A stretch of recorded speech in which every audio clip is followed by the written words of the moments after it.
नमस्कार साथियों, कैसे हो सभी। उम्मीद है सब बढ़िया होंगे। देखिए, आपको जिस घड़ी का इंतज़ार था आखिरकार वो घड़ी आ चुकी है। आ तो नहीं चुकी हम कहेंगे, लेकिन बहुत ही नज़दीक है। क्योंकि दिल्ली पुलिस के लिए जो जो कैंडिडेट जो स्टूडेंट इतने साल से 4-5 साल से वेट कर रहे थे, इतनी उनकी तैयारी कर रखी थी उन्होंने, आज उनके लिए बहुत बड़ी खुशखबरी है। तो आप देखिए क्या है, मैं आपको पूरा बताऊंगा डिटेल में इसके बारे में, क्या चीज़ है क्या नहीं है। आप देख सकते हो यहाँ पे, ये जो एक लेटर आया है, most immediate time office of the commissioner of police. देखिए, जो दिल्ली पुलिस का जो कमिश्नर ऑफिस है, हेडक्वार्टर, वहाँ से ये लेटर हुआ टाइप। किसको लिखा गया है देखिए दोस्तों, ये अमल जो हीरवाल है, डायरेक्टर ईडीपी, किसके, एसएससी के। इससे एक चीज़ क्लियर होती है कि अब के बार एग्जाम कौन लेने की संभावना है। लेने की संभावना क्या है कि लेगी, कौन लेगी, एसएससी अब की बार दिल्ली पुलिस का पेपर लेगी। जो सीजीओ कॉम्प्लेक्स अपना न्यू दिल्ली है, उसको ये लेटर लिखा गया है। ठीक है, अब लेटर में है क्या, देखिए सब्जेक्ट क्या है, इसका विषय क्या है। इसका है direct recruitment of constable man and female in Delhi police through staff section commission. देखिए, इसमें साफ साफ स्पष्ट दर्शाया गया है कि दिल्ली पुलिस में महिला और पुरुष की भर्ती किसके द्वारा, एसएससी के द्वारा भर्ती करवाने की प्रक्रिया को लेकर ये लेटर लिखवाया गया है।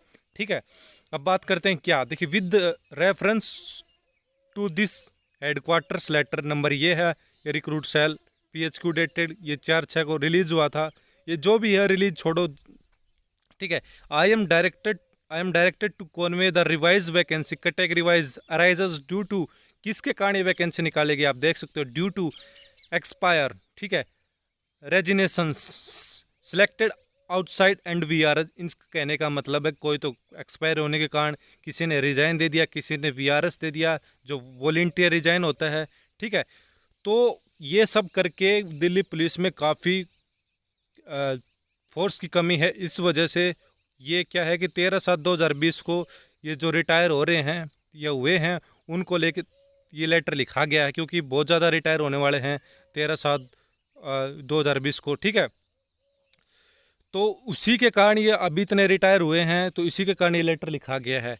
अब बात क्या है कि as per 200 points post based roster of filling up the post of constables male and female, जो कांस्टेबल की मेल एंड फीमेल की वैकेंसी जो खाली हुई है उनको भरने के लिए ये निकाला गया है। कैलकुलेटेड, देखिए, through direct recruitment examination for the year 2020 calculated up to 31/12/2020 as under. ठीक है, तो कैलकुलेटेड होगी कब से, 31/12/2020 से कैलकुलेट की जाएंगी ये 2020 की वैकेंसी निकालने, मतलब 2020 तक निकालने की संभावना। अब बात करते हैं नेम ऑफ पोस्ट। देखिए, जो कांस्टेबल की पोस्ट है मेल की, वो जनरल कैटेगरी की 1681, EWS की 343, OBC की 662, SC की 590 और ST की 157। तो टोटल कुल मिला के कितनी वैकेंसीज मेल की आने की संभावना है, वो है 3433। ठीक है, अब बात करते हैं मेल जो एक्स सर्विसमैन है उनकी 226 वैकेंसीज। अब बात करते हैं जो कमांडोज से एक्स सर्विसमैन है उनकी 243। अब टोटल मिला के पुरुषों की वैकेंसी होगी 3902। कितनी होगी, 3902। अब बात करते हैं आगे। ठीक है, अब बात करते हैं फीमेल कैंडिडेट की। फीमेल कैंडिडेट की है जनरल की 933, EWS की 202 और 387 SC की और ST की, देख सकते हो इस प्रकार से आपकी। OBC की 387 और SC की 328 और ST की 94।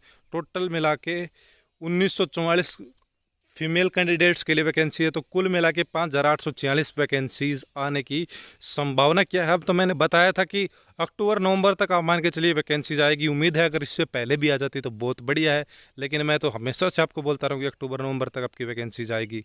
मैं फिर भी दुआ करूँगा कि इनसे पहले ही आपकी वैकेंसीज आ जाए। ठीक है, अब बात करते हैं नोट को पढ़ते क्या है। The reservation in respect of एक serviceman is subjected to the outcome of SLP। ये तो छोड़िए, आपका कोई काम का नहीं है इतना। It is therefore requested to consider the above vacancies category wise for the recruitment to the post of constable male and female। देखिए दोस्तों, ये आपकी जो वैकेंसीज हैं, ठीक है, ये बिल्कुल बहुत जल्द आने वाली है। इसमें ऐसे कोई डेट नहीं देगी कि भाई उस डेट को वैकेंसीज आपकी निकल जाएंगी, लेकिन उम्मीद है कि इस साल तो बहुत दूर की बात है, उम्मीद है कि 1-2 महीने के अंदर आपकी वैकेंसीज आ जाएगी। कोई दिक्कत की बात नहीं है। और आपका एग्ज़ाम लेगा वो SSC लेगा, आपकी बार पहले पेपर होगा, तो आप समझ सकते हो जो जो कुछ होना है। तो बिल्कुल आप तैयार रहिए, तत्पर रहिए परीक्षा के लिए। और बाकी कोई भी आपको दुविधा हो, कोई भी आपके मन में संशय हो, तो आप पूछ सकते हैं कमेंट करके, आपका भाई आपके लिए हाजिर है। ठीक है, बाकी मैं अभी टाइम कितना हो गया, मैं थोड़ी देर में लाइव आऊँगा तो आपको उसके बारे में पूरी जानकारी मैं दे दूँगा। ठीक है मेरे मित्रों, अब चलिए आप मज़े करिए, पढ़िए। ठीक है, बाय, जय हिंद।